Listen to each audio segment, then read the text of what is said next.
रघुवीर समर्थ। गुरुर्ब्रह्मा गुरुर्विष्णु गुरुदेवो महेश्वरः। गुरु साक्षात् परब्रह्म तस्मै श्री गुरुवे नमः। तस्मै श्री गुरुवे नमः।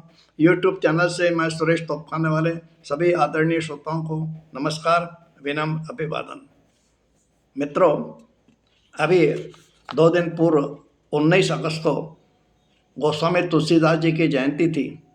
उस जयंती के निमित्त सभी को बधाई और अभिनंदन।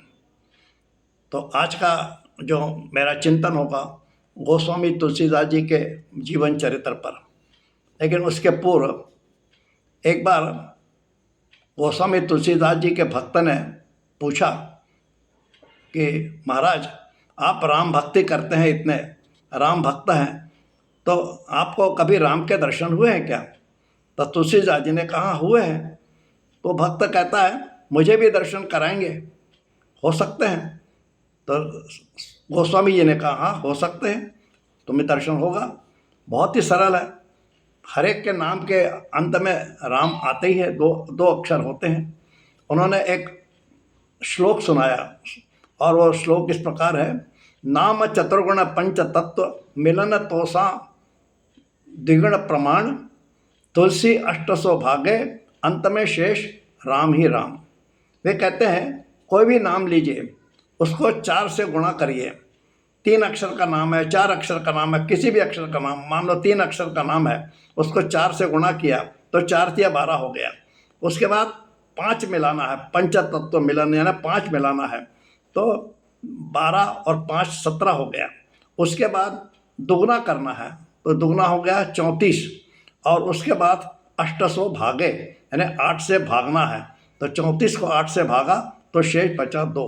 ये 2 जो बचते हैं यह राम है, राम है। इस प्रकार से उन्होंने बताया कि हर एक के नाम में 2 बचते हैं, जो 2 बचते हैं वही राम है। अब ये अंकों की महत्व जो है वो भी उन्होंने बताए हुए। ये नाम चतुर्गुण यानी क्या है? ये 4 पुरुषार्थ है, धर्म अर्थ काम मोक्ष। फिर कहते हैं पंच तत्व मिलन, पंच तत्व मिलन है यानी 5 तो पंच महाभूत होते हैं, पृथ्वी आप तेज वायु आकाश, यह है पंच तत्व, इनका मिलन करना है। उसके बाद कहते हैं द्विगुण, 2 गुण कौन से हैं? माया और ब्रह्म। और बाद में 800 भागे यानी 8 जो है वो दिशाएं हैं, 8 दिशाएं हैं। इन उत्तर दक्षिण पूर्व पश्चिम नैऋत्य आग्नेय वायव्य ईशान्य, इस प्रकार से ये 8 दिशा है। और इनसे भाग करने पर शेष आपको 2 ही बचते हैं, और ये 2 जो है वह राम है। यानी इससे तुलसीदास जी की बुद्धिमत्ता दिखाई देती है, उनके राम भक्ति किस प्रकार से थे यह भी दिखाई देता है। खैर, तुलसी चरित्र का चिंतन संक्षिप्त में करेंगे। गोस्वामी तुलसीदास जी का जन्म वर्ष 1497 में प्रयागराज के पास बांदा जिला है, वहाँ ग्राम राजापुर में श्रावण शुक्ल सप्तमी के दिन हुआ था। उनके पिता का नाम आत्माराम दुबे और माता होलसी देवी। सामान्यतः जब बालक का जन्म होता है तब 9 मास वह गर्भ में रहता है माता के, और उसके बाद वो बाहर आता है। लेकिन यह बालक अद्भुत था, यह 12 मास तक माँ के गर्भ में था और उसके बाद ये बाहर आया गर्भ से। हर बालक जब गर्भ से बाहर आता है, माता जन्म देती है उस बालक को, तब वह बालक रोते हुए बाहर आता है। लेकिन यह बालक रोया नहीं, वह राम राम कहते हुए बाहर आया। और कहते हैं कि यह अद्भुत बालक था। जब यह बाहर आया, इसका जन्म हुआ, तब इसका शरीर जो था वह ऐसा था जैसे 5 वर्ष का बालक हो, और उसके मुंह में बत्ती सी थी। ऐसे बालक को देखकर माता पिता घबरा गए, सोचने लगे यह तो अशुभ है, यह कैसा बालक हमारे यहाँ जन्म लिया है। तो तुलसी देवी बहुत अशुभ मानकर उसने उस बालक का त्याग कर दिया, और उस बालक को उन्होंने, उनकी एक दासी थी, उस दासी चुनिया को उन्होंने दे दिया। वह बालक चुनिया के यहाँ रहने लगा। चुनिया ने उसे बहुत अच्छे तरह से पाला पोसा संभाला। अब दूसरे दिन तुलसी देवी का देहांत हो गया, उन्होंने देह त्याग कर दिया। चुनिया ने उस बालक को संभाला, लेकिन कुछ ही समय पश्चात यह चुनिया देवी भी चल बसी। जब चुनिया देवी संसार से चल गई तब उस बालक अनाथ हो गया और उसकी उम्र उस समय 5.5 वर्ष की थी। 5.5 वर्ष का बालक अनाथ हो गया, गली गली भटकने लगा। तो कहते हैं माता पार्वती को उसकी दया आई और वे ब्राह्मणी के रूप में रोज आते और बालक को भोजन कराती थी। वहाँ शंकर जी ने भी लीला की। उन्होंने राम शैल पर रहने वाले अनंत दास जी के शिष्य नरहरानंद स्वामी को प्रेरणा दी कि उस बालक को आप संभालो। उन्होंने उस बालक को लिया और उस बालक को लेकर वे अयोध्या पहुँचे। अयोध्या पहुँचने पर उन्होंने उस बालक का यज्ञोपवीत कराया और उसका नाम रखा राम बोला। और यज्ञोपवीत जब होता है उसके बाद गायत्री मंत्र बालक को सिखाया जाता है। लेकिन यह बालक को गायत्री मंत्र सिखाने की ज़रूरत ही नहीं पड़ी, वह गायत्री मंत्र स्वयं बोलने लगा। वो उसको गायत्री मंत्र आता था और कहते हैं कि उसे जो भी था सब कुछ कंठस्थ हो जाता था। 15 वर्ष की आयु में उससे सारे वेद कंठस्थ हो गए थे, सारे वेद याद हो गए। इस प्रकार से स्वामी जी के उसके गुरु हो गए राम नरहरानंद। और एक दिन तुलसीदास जी को अपने जन्मभूमि की याद आई तो उन्होंने स्वामी जी से आज्ञा ली कि मैं अपने जन्मभूमि जाना चाहता हूँ। स्वामी जी ने आज्ञा दी, वे अपने जन्मभूमि पहुँचे और परिवार को देखने की प्रयत्न किया, लेकिन वहाँ उनका पूरा परिवार समाप्त हो गया था। उन्होंने वहाँ अपने पिता का श्राद्ध किया और वहाँ रहने लगे। वर्ष 1526 में उन्होंने विवाह किया, उनका विवाह हो गया। वे गृहस्थ धर्म में रहने लगे और गृहस्थी उनकी बहुत अच्छी से चलने लगी। एक दिन उनके पत्नी के भाई आए और अपने बहन को मायके ले जाने लगे। पत्नी मायके गई तो तुलसीदास जी पत्नी से इतना प्रेम करते थे कि उन्हें चैन नहीं पड़ी, वो व्याकुल हो गए, उन्हें रहा नहीं गया, उदास रहते थे, उनसे रहा नहीं गया। तो अचानक एक दिन भारी बरसात में वर्षा हो रही थी और उस बरसात में भीगते हुए वो अपने ससुराल पहुंच गए। ससुराल पहुंचते अचानक पत्नी ने देखा कि ये अचानक इस प्रकार से यहाँ कैसे आ गए। उन्हें अच्छा नहीं लगा कि पति ससुराल में इस प्रकार से आए। तो उन्होंने अपने पति से कहा कि अरे इस हाड़ मांस वाले शरीर से इतना प्रेम करते हो, यदि तुम इतना प्रेम उस परमात्मा से करते तो तुम्हारा बेड़ा पार हो जाएगा। यह बात उन्हें बहुत चुभ गई और वे वहाँ से चल पड़े, तुरंत निकल गए वहाँ से। फिर पत्नी की तरफ देखा भी नहीं और प्रयाग पहुँच गए। प्रयाग पहुँचने पर उन्होंने अपना गृहस्थ धर्म त्याग दिया, गृहस्थ का वेश बदल दिया और साधु वेश में रहने लगे। वहाँ नित्य राम का ध्यान करते थे। एक दिन ध्यान करते समय उन्हें हनुमान जी के दर्शन हुए। हनुमान जी के दर्शन के बाद उन्होंने हनुमान जी से राम दर्शन की इच्छा की। हनुमान जी ने उन्हें चित्रकूट भेजा और कहा वहाँ चित्रकूट जाइए, वहाँ आपको राम के दर्शन होंगे।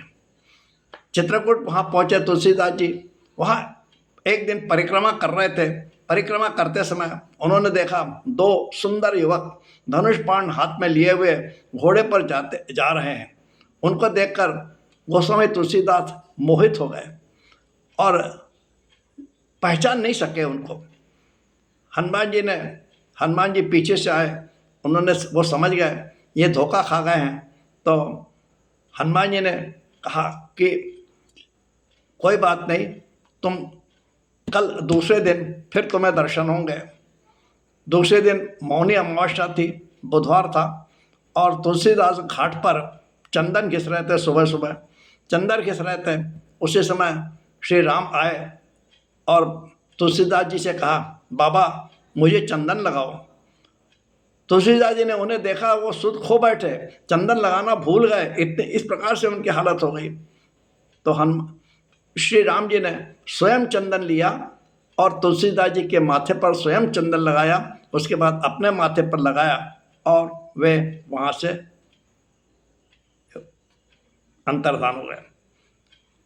लेकिन यह सब हनुमान जी के कारण हुआ। हनुमान जी जब वहाँ आए, उन्होंने देखा कि तुलसीदास फिर से धोखा न खा जाए, इसलिए उन्होंने वह तोता बनकर वहाँ आए थे और उन्होंने एक दोहा कहा था, क्या, चित्रकूट के घाट पर भई संतन की भीड़, तुलसीदास चंदन किसे तिलक देत रघुवीर।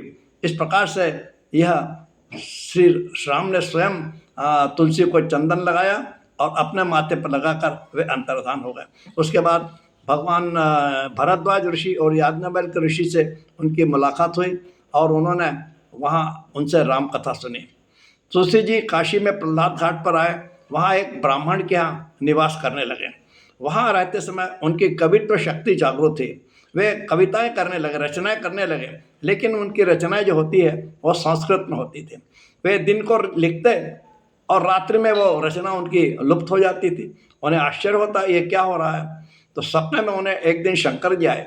शंकर जी ने कहा कि आपकी रचना जो है वो प्राकृत भाषा में होनी चाहिए, आप प्राकृत भाषा में रचना करो, मेरा आशीर्वाद है, तुम्हारी रचना सामवेद समान प्रसिद्ध होगी। वर्ष 1574 में रामनवमी के दिन प्रातःकाल गोस्वामी तुलसीदास जी ने रामचरित मानस की रचना शुरू की। कहते हैं 2 वर्ष 7 महीने 26 दिन इस मानस को पूर्ण करने को होने लगे, यानी 2 वर्ष 1576 को यह 7 कांड पूर्ण हुए। फिर उसके बाद वह ग्रंथ को लेकर काशी आए, वहाँ विश्वनाथ मंदिर में उन्होंने राम कथा सुनाई और मानस ग्रंथ जो है मंदिर में रख दिया। रात्रि में मंदिर रखा, ग्रंथ वहाँ रखा रहा मंदिर में। सुबह जब पट खोले, देखा कि उस ग्रंथ के ऊपर सत्यम शिवम सुंदरम लिखा था और भगवान शिव के उसमें हस्ताक्षर थे और ध्वनि भी आ रही थी मंदिर में, सत्यम शिवम सुंदरम, सत्यम शिवम सुंदरम। इस प्रकार से लोगों ने वहाँ ध्वनि सुनी। लेकिन यह सब जब हुआ तो वहाँ के जो पंडित लोग थे उन्हें ईर्ष्या होने लगी। उन्होंने सोचा ये मानस चोरी करना चाहिए, इसलिए उन्होंने चोरी की योजना बनाई। कुछ चोरों को तुलसीदास जी के घर भेजा। जब चोर वहाँ तुलसीदास जी के वहाँ घर पहुँचे तो उन्होंने देखा 2 सुंदर युवक हाथ में धनुष बाण लिए हुए तुलसीदास जी के घर के पहरा दे रहे हैं। उनको देखकर ये चोर भी सुध-बुध खो बैठे, वे मोहित हो गए उनसे और उन्होंने चोरी करना छोड़ दिया। वो वहीं खड़े खड़े भजन करने लगे। इस प्रकार से उसके बाद माँ सरस्वती ने कहा है ग्रंथ के बारे में, मानस के बारे में। वे कहती है, इस काशी रूपी आनंद वन में तुलसीदास चलता फिरता तुलसी का पौधा है। उसकी कविता रूपी मंजरी बड़ी ही सुंदर है, जिस पर श्री राम रूपी भंवरा सदा मंडराया जाता है। उसके बाद तुलसीदास अस्सी घाट पर आए। वहाँ उन्होंने विनय पत्रिका की रचना की और इस विनय पत्रिका की रचना पर श्री राम के हस्ताक्षर हैं। वर्ष 1623 को श्रावण कृष्ण तृतीया शनिवार को राम राम कहकर तुलसीदास जी ने देह त्याग किया।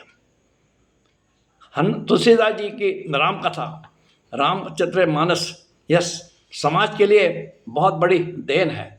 वे राम कथा सिर्फ जिए ही नहीं, उन्होंने वह खुद जिए भी हैं और हमें राम कथा जीने का उन्होंने मार्ग दिखाया है।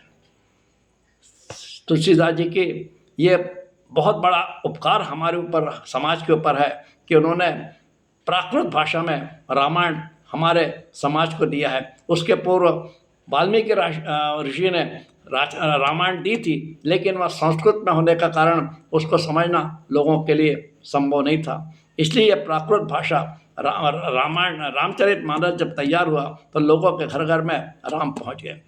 तुलसीदास जी ने एक और रचना की, हनुमान चालीसा। सर्वगुण संपन्न हनुमान जी की भक्ति का महत्व इसमें बताया गया है। हनुमान जी के भक्ति के बिना राम दर्शन हो नहीं सकते, राम तक आप पहुंच नहीं सकते, इसलिए हनुमान जी की भक्ति भी बहुत महत्वपूर्ण है। इस प्रकार आज तुलसी जयंती के निमित्त हमने तुलसीदास जी के चरित्र पर संक्षिप्त चिंतन किया। कैसा लगा कृपया कमेंट्स करें, शेयर करें और मेरे चैनल को सब्सक्राइब करना न भूलें। धन्यवाद। जय श्री राम। श्री रामचंद्र भगवान की जय।